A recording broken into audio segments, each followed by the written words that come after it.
हिमाचल प्रदेश में कांग्रेस सरकार के शासन का 1 साल पूरा हो चुका है। इस पर जहां एक ओर कांग्रेस ने धर्मशाला में रैली की, वहीं दूसरी ओर बीजेपी ने भी जमकर विरोध प्रदर्शन किया। बीजेपी के कार्यकर्ताओं ने सूबे में लगभग सभी जिलों में आक्रोश रैली का आयोजन किया, जिसमें गारंटियों से लेकर कांग्रेस के 1 साल के शासन को बीजेपी नेताओं ने कुशासन का दर्जा दिया है। इस पर नेता प्रतिपक्ष जयराम ठाकुर का भी बयान सामने आया है कि हिमाचल प्रदेश में कांग्रेस पार्टी का 1 साल का शासन नहीं, कुशासन ही बोलूंगा मैं, ये कार्यकाल पूरा हुआ है और चारों तरफ हाहाकार मची हुई है। विकास के सारे कार्य बंद पड़े हैं। महंगाई जिस पर वो बहुत बातें करते थे वो इनके नियंत्रण में नहीं है। डीजल की कीमत 7 रुपए बढ़ गई, 30 रुपए सीमेंट की कीमत बढ़ गई 1 साल के छोटे से कार्यकाल में। और इसके अलावा 1000 से ज्यादा संस्थान हिमाचल प्रदेश में बंद कर दिए। 15,000 के करीब हिमाचल प्रदेश में त्रासदी जो बरसात के कारण हुई, लोगों के घर चले गए, 500 लोगों की जिंदगी इस त्रासदी में चले गई। लेकिन उसके बावजूद भी कांग्रेस पार्टी आज 1 साल का जश्न मना रही है।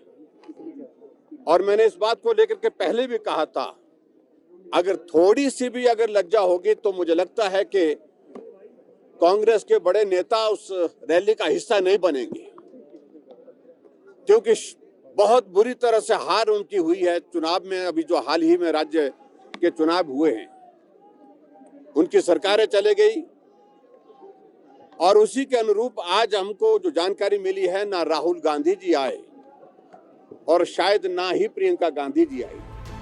वहीं बीजेपी प्रदेश अध्यक्ष राजीव बिंदल ने कहा कि 1 साल के कार्यकाल में जमीन पर कुछ भी नहीं हुआ है। ऐसे में जश्न किस बात का है? रोजगार दिया नहीं गया, कानून व्यवस्था लगातार बिगड़ रही है। इसी के खिलाफ बीजेपी आक्रोश दिवस मना रही है। कांग्रेस सरकार जश्न मनाने में जुटी है और हिमाचल की जनता त्रस्त है, महंगाई से त्रस्त है, लॉ एंड ऑर्डर की बिगड़ती स्थिति से त्रस्त है, गारंटियों की इंतजार में त्रस्त है, बेरोजगार परेशान है और सरकार मस्त है।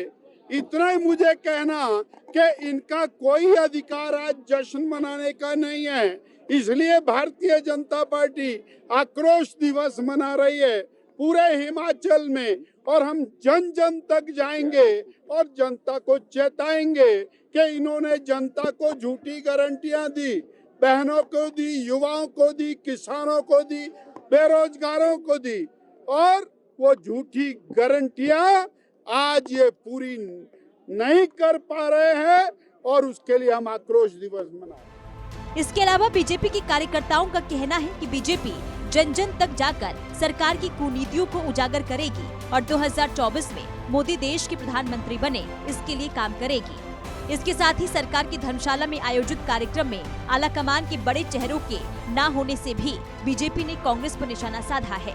शिमला से कमल ठाकुर, सूर्या समाचार।